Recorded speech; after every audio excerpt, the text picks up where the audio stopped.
Puji Tuhan, haleluya. Salam sejahtera buat Bapak, Ibu, Saudara-saudari yang terkasih di dalam nama Tuhan Yesus Kristus. Kembali lagi bersama saya di program Berkat Pagi. Puji Tuhan, saat ini saya akan menyampaikan firman Tuhan di dalam kitab 1 Tesalonika pasal yang kelima ayat yang ke-18.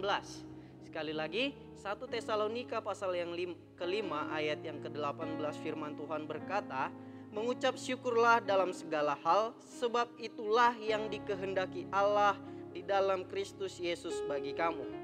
Puji Tuhan, saudara yang dikasihi oleh Tuhan, adalah suatu kehendak Tuhan kalau di dalam kehidupan kita sebagai orang Kristen itu hidup dengan penuh mengucap syukur, atau rasa syukur kita senantiasa ada di dalam kehidupan kita. Itulah yang mencerminkan kehidupan orang Kristen. Puji Tuhan saudara, firman Tuhan berkata, mengucap syukurlah di dalam segala hal. Yang menjadi pertanyaannya, adakah kita dapat mengucap syukur ketika segala sesuatu tercukupi? Adakah kita dapat mengucap syukur ketika segala sesuatu yang kita perlukan itu ada di hadapan kita?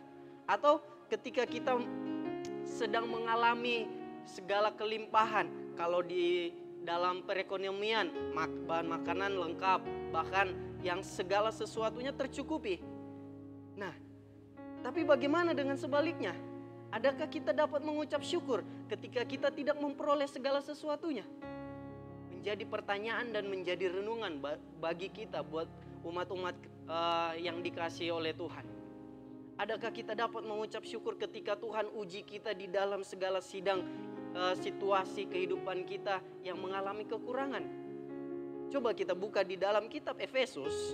Firman Tuhan berkata di kitab Efesus pasal yang kelima ayat yang ke-20. Firman Tuhan berkata, ucaplah syukur senantiasa atas segala sesuatu dalam nama Tuhan kita Yesus Kristus kepada Allah dan Bapa kita. Firman Tuhan berkata, ucaplah syukur senantiasa. Berbicara tentang ucaplah syukur senantiasa artinya di dalam segala situasi suatu hal yang kita alami, kita harus tetap mengucap syukur. Amin. Maupun kita di dalam keadaan tercukupi, di dalam kita tidak tercukupi, atau banyak hal yang kita perlukan namun kita tidak memperolehnya, kita harus tetap mengucap syukur. Karena itulah suatu kehendak yang dicari Tuhan di dalam kehidupan kita sebagai orang Kristen. Amin. Saudara, di dalam mengucap syukur itu ada banyak hal.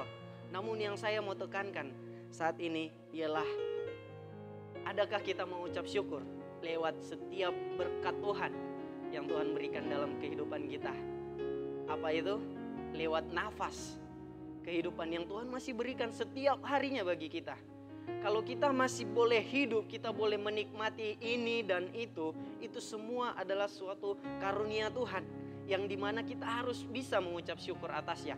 Kalau kita boleh melihat saudara-saudara kita yang ada terbaring di rumah sakit, yang tidak mempunyai makanan, yang tidak mempunyai tempat tidur, yang tidak mempunyai mobil atau banyak hal lainnya. Namun kita boleh melihat kehidupan kita. Kita boleh hidup dengan sebagaimananya kita hidup, dengan bisa menikmati berkat Tuhan, makanan, minuman, pakaian, tempat tidur dan segala macam lainnya. Adakah kita mengucap syukur atasnya? Inilah firman Tuhan yang saat ini datang. Tidak menjadi suatu kebetulan, tidak menjadi suatu bagaimana kita harus meresponi firman Tuhan ini. Tapi bagaimana kita tahu caranya mengucap syukur di dalam situasi hal. Amin. Firman Tuhan berkata mengucap syukur di dalam segala hal, karena itulah yang dikehendaki Kristus di dalam kehidupan kita. Amin. Jadi saudaraku yang dikasihi oleh Tuhan, mengucap syukurlah lewat setiap berkat Tuhan yang telah Tuhan titipkan saat ini bagi kehidupan kita. Puji Tuhan, Immanuel, Allah beserta kita. Tuhan Yesus memberkati. Kami